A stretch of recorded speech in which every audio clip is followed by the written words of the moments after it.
আজ একটা চরম বিরক্তিকর বিষয় নিয়ে কথা বলবো, যেটা প্রায় সমস্ত শিল্পীদের সাথে ঘটে থাকে। তো আজ আমি এই পেন্টিংটা খুবই মন দিয়ে আঁকছিলাম। হঠাৎ মনে পড়ে গেল যে পেন্টিংটার কেমন ভিডিও হচ্ছে সেটা দেখি। তো সেই জন্য মাঝে কিছুক্ষণ ব্রেক নিয়ে যখন আমি মোবাইলটা খুলি, ঠিক তখনই আমার মাথায় হাত পড়ে যায়।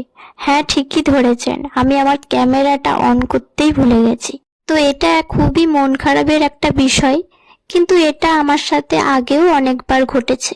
যখন মনোযোগ দিয়ে কোনো একটা পেন্টিং করতে বসি বা কিছু বানাতে যাই, তখন হঠাৎ দেখি ভিডিওর ক্যামেরাটা অন করতেই ভুলে গেছি। আবার যখন পেন্টিং করতে করতে ভিডিওটা কেমন হচ্ছে সেটার দিকে কনসেন্ট্রেট করি, তখন পেন্টিং এর প্রতি আগ্রহটা এবং ফোকাসটা দুটোই চলে যায়। আজকের এই পুরো পেন্টিংটা আমি অয়েল পেস্টাল কালারের ওপর করেছি।